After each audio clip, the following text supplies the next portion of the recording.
ഞാൻ ഉരച്ചു കാണില്ലൊരു നാളും സ്വർഗദാതൻ പത്തിൽ മൂഢമായി ഞാൻ ഉരച്ചു സർവ നന്മകൾക്കും സർവദാനങ്ങൾക്കും ഉറവിടമാമെന്നേശുവേ. സർവ നന്മകൾക്കും സർവദാനങ്ങൾക്കും ഉറവിടമാമെന്നേശുവേ. അങ്ങേ ഞാൻ സ്തുതിച്ചിടുന്നു ദിനവും പരനേ നന്ദിയാ. അങ്ങേ ഞാൻ സ്തുതിച്ചിടുന്നു ദിനവും പരനേ നന്ദിയാ. കർത്താവായ യേശുക്രിസ്തുവിന്റെ അതിപരിശുദ്ധ നാമത്തിന് മഹത്വം ഉണ്ടാകുമാറാകട്ടെ. ഈ പ്രഭാതത്തിൽ എല്ലാ സഹോദരങ്ങൾക്കും വേഗം വരുന്നവനായ ക്രിസ്തു യേശുവിന്റെ ധന്യമായ നാമത്തിൽ സ്നേഹവന്ദനത്തെ അറിയിക്കുകയാണ്. കർത്താവ് നമുക്ക് പുതിയ ഒരു ദിവസം തന്നല്ലോ. രാവിലെ തോറും പുതിയതായിരിക്കുന്ന കർത്താവിന്റെ ദയ അത് നമുക്ക് നൽകുവാൻ കർത്താവ് ഈ പ്രഭാതത്തിൽ നമ്മളോടൊപ്പം ഉള്ളതുകൊണ്ട് നമുക്ക് കർത്താവിനെ സ്തുതിക്കാം. ഇന്ന് ദൈവത്തിന്റെ വചനത്തിൽ നിന്ന് കർത്താവ് നമുക്ക് നൽകുന്നത് എന്താണ് എന്ന് പരിശോധിക്കാം. ഒരുങ്ങപ്പെട്ട വാദങ്ങളായി വചനത്തെ പ്രാപിപ്പാൻ ദൈവം നമുക്ക് ഇടവരുത്തുമാറാകട്ടെ. ലൂക്കോസിന്റെ സുവിശേഷം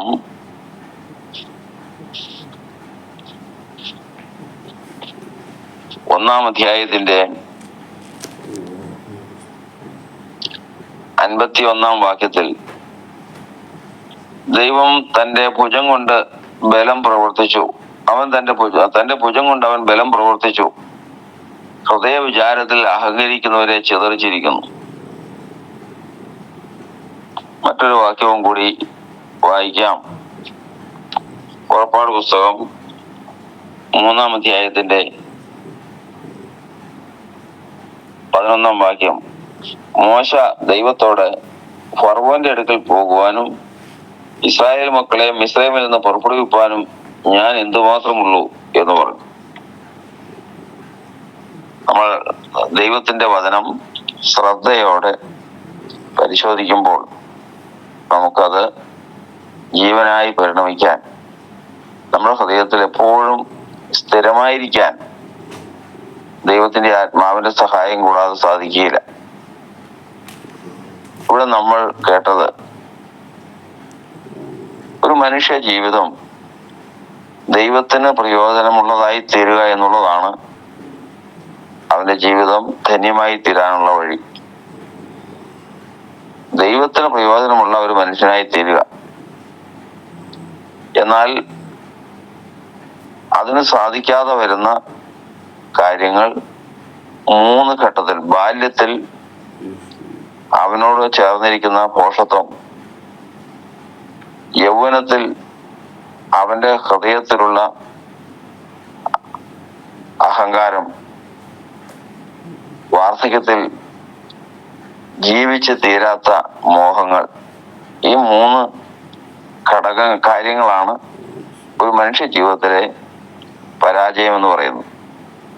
ബാലന്റെ ഹൃദയത്തോട് ഭോഷത്വം പറ്റിയിരിക്കുന്നു. ശിക്ഷയ്ക്കുള്ള വടി അവനെ അതിൽ നിന്ന് അകറ്റും. ബാല്യത്തിൽ തന്നെ ഒരു മകനെ ശിക്ഷിച്ച് വളർത്തുന്നവന് അവന്റെ ഭോഷത്വം നീങ്ങി ദൈവത്തിന് പ്രയോജനമുള്ളവനായി വളർന്നു വരും. യൗവനത്തിൽ വരുമ്പോൾ അഹങ്കാരം തീർക്കാൻ കർത്താവ് അവനെ വിവിധ ശോധനയിൽ കൂടി നടത്തി അഹങ്കാരത്തെ നീക്കി അവനെ താഴ്മയും എളിമയുള്ളവനുമാക്കി കർത്താവിന്റെ സ്വഭാവമാക്കി തീർക്കും. ഇങ്ങനെയുള്ളവൻ വാർദ്ധക്യത്തിലെത്തുമ്പോൾ ദീർഘായുസ് കൊണ്ട് തൃപ്തി വരുന്നു. മതി, ഇനിയും ഈ ലോകത്തിലേക്ക് നോക്കുമ്പോൾ ഒന്നും പ്രാപിക്കാനില്ല, ഒരു മോഹവും ഇല്ല. ഇനി നല്ലൊരു പുനരുദ്ധാനം പ്രാപിപ്പാൻ തക്കവണ്ണം കർത്താവിനോട് ചേർന്നാൽ മതി. ഇതാണ് എന്റെ ഭക്തനെ ദൈവം വളർത്തിയെടുക്കുന്ന വിധം. അത് നമ്മളെപ്പോഴും ഓർത്തുകൊള്ളണം. ബാല്യത്തിൽ മനുഷ്യന്റെ ശത്രു ഭോഷത്വം, യൗവനത്തിൽ അഹങ്കാരം, വാർദ്ധക്യത്തിൽ അവന് നിവർത്തീകരിച്ച് കിട്ടാത്ത വിട്ടുമാറാത്ത മോഹങ്ങൾ. അതോടുകൂടി അവൻ മരിക്കുന്നുവെങ്കിൽ അവൻ അപകടത്തിൽപ്പെടും. ഇത് മൂന്നും നീക്കി ദൈവത്താൽ ഉപയോഗിക്കപ്പെടുന്നുവെങ്കിൽ അവൻ ശ്രേഷ്ഠ പദവിയിലെത്തുവാൻ ഇടയായിത്തീരും. ഇവിടെ നമ്മൾ പഠിക്കുന്നത്, നമ്മൾ വായിച്ചു കേട്ടത്, അമ്മ മറിയ, യേശുവിന്റെ അമ്മയായ മറിയ പറയുന്ന വാക്കാണ്. താണവരെ അവൻ ഉയർത്തി, ഹൃദയ വിചാരത്തിൽ അഹങ്കരിച്ചിരിക്കുന്നവരെ ചിതറിച്ചു കളഞ്ഞു. അനേകർ കാത്തിരുന്നതാണ് മശിഹായുടെ അമ്മയാകാൻ. എന്നാൽ ആർക്കും സാധിച്ചില്ല. മറിയയ്ക്ക് അത് സാധിച്ചു. അതിന് ദൈവത്തിന്റെ ആത്മാവ് എഴുതിയിരിക്കുകയാണ്.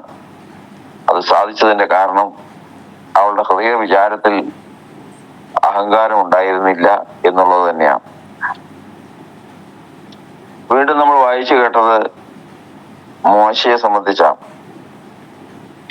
മോശ 40 വയസ്സായപ്പോൾ ഇസ്രായേൽ മക്കളെ മിസ്രയീമിൽ നിന്ന് വിടുവിച്ചു കൊണ്ടുവരുവാൻ തന്നെ കൊണ്ട് സാധിക്കുമെന്ന് വിശ്വസിച്ചിരുന്നു. അങ്ങനെ അവൻ ചില കാര്യങ്ങളെല്ലാം പ്രവർത്തിച്ചു. ഒരു മിസ്രയീമിനെ അടിച്ചു കൊന്നു, മറവ് ചെയ്തു.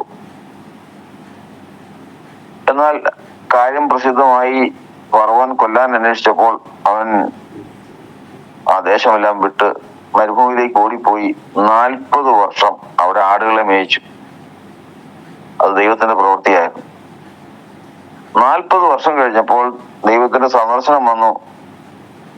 ദൈവം മോശയോട് പറഞ്ഞു, നിന്നെ ഞാൻ ഫറവോന്റെ അടുക്കൽ അയക്കാൻ പോവുകയാണ്. ഇസ്രായേൽ ജനത്തെ അവിടെ നിന്ന് വിടുവിച്ചുകൊണ്ട് വരുവാൻ ഫറവോന്റെ അടുക്കിലേക്ക് നിന്നെ അയക്കാൻ പോവുകയാണ്. അപ്പോൾ മോശ പറഞ്ഞ വാക്കാണ് നമ്മളിവിടെ വായിച്ചു കേട്ടത്. ഇസ്രായേൽ ജനത്തെ വിടുവിക്കാനും ഫറവോന്റെ അടുക്കൽ ഞാൻ പോയി ഇതെല്ലാം സംസാരിക്കാനും ഞാൻ ആരാ? ഞാൻ എന്തുമാത്രമുള്ളൂ? നീ എന്നെ പറയുന്ന ഈ ഞാൻ ആരാ? 40 വർഷം കൊണ്ട് സാധിച്ച കാര്യമാണ്. ഹൃദയ വിചാരത്തിലെ അഹങ്കാരം ഇല്ല. അവൻ ദൈവത്തിന്റെ കയ്യിൽ ഇണങ്ങിയ പാത്രമാണ്. ദൈവത്തിന് ഉപയോഗിക്കാൻ സാധിക്കുന്ന ഒരു പാത്രമായി തീർന്നിരിക്കുക.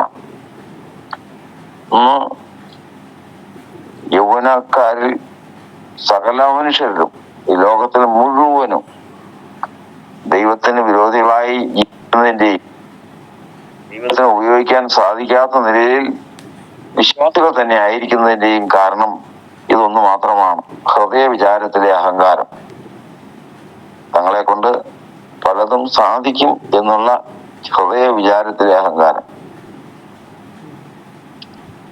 മശിഹായെ പ്രസവിക്കാൻ ദാവീദിന്റെ സന്തതിയിൽ കുലീനരായിരിക്കുന്ന സ്ത്രീകൾ, പെൺകുട്ടികൾ ഒരുങ്ങിയിരുന്നു. അവർക്ക് ആർക്കും അത് ലഭിച്ചില്ല. ഹൃദയ വിചാരത്തിലെ അഹങ്കാരം നീക്കിയാൽ ദൈവത്തിന്റെ വചനപ്രകാരം അവനൊരു കർത്താവിന്റെ ദാസൻ തന്നെയാണ്. അവൻ ദൈവത്താൽ ഉപയോഗിക്കപ്പെടുന്ന ഒരു പാത്രം തന്നെയാണ്. കർത്താവിന് സ്തോത്രം. ഇന്ന് ദൈവസന്നിധിയിൽ ദൈവം വിളിച്ച് ചേർത്തിട്ടുള്ള കർത്താവിന്റെ ജനമാണ് നാം. നമ്മെ കൊണ്ട് കർത്താവ് ഉപയോഗിക്കണം. കർത്താവിന്റെ കരത്തിലെ ആയുധമായി നാം പരിണമിക്കണം. ഏത് വിധേനയും കർത്താവിനോട് ഉപയോഗിക്കപ്പെടണം. അതിന് നമ്മുടെ ബുദ്ധിയിൽ നമ്മൾ വിവിധമായിട്ടുള്ള ചിന്തകളിൽ നമ്മൾ മുഴുകി പോവുകയല്ല. പിന്നെയോ ഹൃദയ വിചാരത്തിലെ അഹങ്കാരം ഇല്ലാതാകണം. ഞാൻ ഒന്നുമില്ല, എന്നെ കൊണ്ടൊന്നും സാധിക്കുകയില്ല എന്നുള്ള നില അടിസ്ഥാനപരമായിട്ട് ഹൃദയപൂർവം ചിന്തിക്കുന്നുവെങ്കിൽ, ഹൃദയത്തിൽ അങ്ങനെ ഒരു ധാരണ ഉണ്ടെങ്കിൽ നിശ്ചയം പ്രവർത്തിക്കാം. ദൈവം മുൻകണ്ടിട്ടുള്ളവനെ ദൈവം ചെയ്യുന്ന പ്രവൃത്തിയും അത് തന്നെയാണ്. അതുകൊണ്ട് മോശയെ 40 വർഷം കൊണ്ട് ഹൃദയ വിചാരത്തിലെ അഹങ്കാരം കളഞ്ഞ് തന്റെ ദാസനാക്കിയെടുത്ത ദൈവം നമ്മുടെ ജീവിതത്തിലും ഹൃദയ വിചാരങ്ങൾ ദൈവത്തിന് ഒത്തവണ്ണം ആയിത്തീർന്ന് ഉപയോഗിക്കുവാൻ ഒരുങ്ങിയിട്ടുകൊണ്ട് ഇന്ന് ഈ വചനം നമ്മെ കേൾപ്പിക്കുകയാണ്. നമ്മുടെ ജീവിതത്തിൽ നമ്മുടെ ഹൃദയാവസ്ഥകൾ, നമ്മുടെ ചിന്തകൾ, നമ്മുടെ വിചാരങ്ങൾ, നമ്മുടെ തീരുമാനങ്ങൾ, നമ്മുടെ നമ്മുടെ ആഗ്രഹങ്ങളൊക്കെയും അഹങ്കാരമില്ലാത്തതായിരിക്കാൻ, ഹൃദയ വിചാരത്തിൽ അഹങ്കാരമില്ലാത്തതായിരിക്കാൻ ദൈവത്തിന്റെ പരിശുദ്ധാത്മാവ് സഹായിക്കട്ടെ എന്നുള്ള പ്രാർത്ഥനയോടെ ഇന്ന് നമുക്ക് കർത്താവിന്റെ സന്നിധിയിൽ മുട്ടുകൾ അടക്കം പ്രാർത്ഥിക്കാം. പരിശുദ്ധനായ ദൈവമേ, സ്വർഗസ്ഥ പിതാവേ, ഈ നല്ല പ്രഭാതത്തിനായി ഞങ്ങൾ കർത്താവിനെ സ്തുതിക്കുന്നു. കർത്താവെ, വചനത്തിൽ നിന്ന് ഞങ്ങൾ കേൾക്കുവാനിടയായി തീർന്നു. കർത്താവെ, ദാവീദ് ഗോത്രം മുഴുവനും അതിലുണ്ടായിരുന്ന കന്യകമാർ എല്ലാവരും ആഗ്രഹിച്ചതാണ് മശിഹായെ ഗർഭം ധരിക്കുക എന്നുള്ളതും മശിഹായ്ക്ക് ജന്മം നൽകുക എന്നുള്ളതും. എന്നാൽ ആർക്കും സാധിക്കാതിരുന്ന ഒരു കാര്യം മറിയയ്ക്ക് സാധിച്ചു. കർത്താവിന്റെ ആത്മാവ് രേഖപ്പെടുത്തിയിരിക്കുന്നു. ഇന്ന് കർത്താവെ, കർത്താവിന്റെ വേലക്കാരായി കർത്താവിന്റെ പ്രവൃത്തി ചെയ്യുവാൻ, കർത്താവിന്റെ കൈക്കിലെ അണങ്ങിയ ആയുധമായി ഞാൻ ഉപയോഗിക്കപ്പെടുവാൻ തടസ്സമായി നിൽക്കുന്ന എന്റെ ഹൃദയ വിചാരത്തിലെ അഹങ്കാരം നീക്കി പൂർണ്ണമായിട്ടും ദൈവത്തിന് മുമ്പാകത്താണ് ദൈവത്തിന്റെ കരത്താൽ ഉപയോഗിക്കപ്പെടുന്ന ഒരു പാത്രമായി തീരുവാൻ ഈ പ്രഭാതത്തിൽ ഞങ്ങൾക്ക് കൃപ തരണമേ ദൈവമേ. കർത്താവേ, ഞങ്ങളെ ഓർക്കണമേ. ഞങ്ങൾക്ക് പലതും കഴിയും, ഞങ്ങൾക്ക് പലതും കഴിവുണ്ട്. ഇതൊക്കെ ഞങ്ങൾ ഹൃദയത്തിൽ ഇരിക്കുന്ന കാലത്തോളം യാതൊന്നും പ്രവർത്തിക്കാൻ സാധിക്കാത്തവണ്ണം കർത്താവിന്റെ കരം മാറി നിൽക്കുന്നു. പിതാവേ, ഇന്ന് ഈ പ്രാർത്ഥനയിൽ സംബന്ധിക്കുന്ന ഏവരും അവരുടെ കുടുംബവും കർത്താവിന്റെ കരത്താൽ ഉപയോഗിക്കപ്പെടുവാൻ തക്കവണ്ണം ഞങ്ങൾ ഹൃദയ വിചാരങ്ങൾ ദൈവികമായിരിക്കട്ടെ. കരങ്ങളിലേക്ക് താഴ്ത്തുന്നു. അനുഗ്രഹിക്കണമേ പിതാവേ. സ്തോത്രം, സ്തോത്രം, സ്തോത്രം. പ്രാർത്ഥിക്കാം. സ്തോത്രം, സ്തോത്രം, സ്തോത്രം. കർത്താവേ, പ്രഭാതയാമത്തിനായ കർത്താവിനെ സ്തുതി. കൃപാലകണമേ കർത്താവേ. രാവിലെ തന്നെ ഞാൻ നിനക്കായി ഒരു കാത്തിരിക്കും. കർത്താവേദനത്തുള്ളതുപോലെ കർത്താവേ നല്ല വചനം കർത്താവേ സാന്നിധ്യം കാലവും തുടർന്ന ദിവസങ്ങളൊക്കെ കർത്താവിടെ ആക്കണമേ എന്ന് പ്രാർത്ഥിക്കും. വിചാരത്തിൽ അഹങ്കാര കർത്താവെ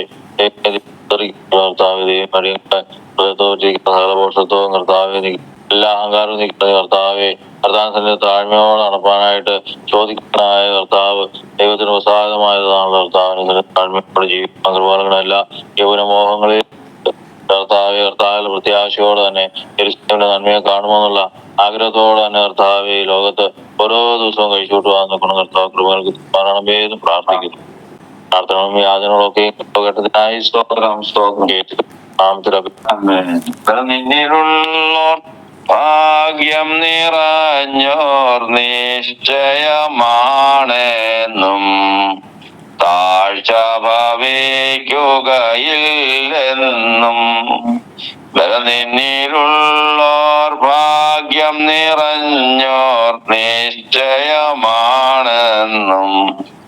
താഴ്ച ഭവിക്കുകയില്ലെന്നും.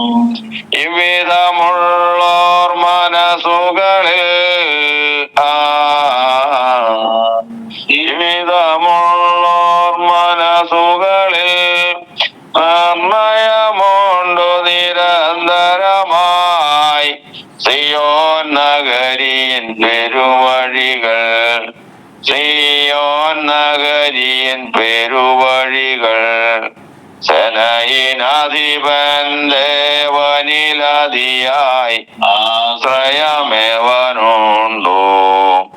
ആയവനേവരിലുമതിധന്യൻ. സെനയിനധിപൻ ദേവനിലതിയായി ആശ്രയമേവനുണ്ടോ? ആയവനേവരിലുമതിധന്യൻ. നമ്മുടെ കർത്താവും പ്രിയരക്ഷിതാവുമായ യേശുക്രിസ്തുവിന്റെ കൃപയും സമാധാനവും നാം ഏവരോടും എന്നാളും ഉണ്ടായിരിക്കുമാറാകട്ടെ. ആമേൻ.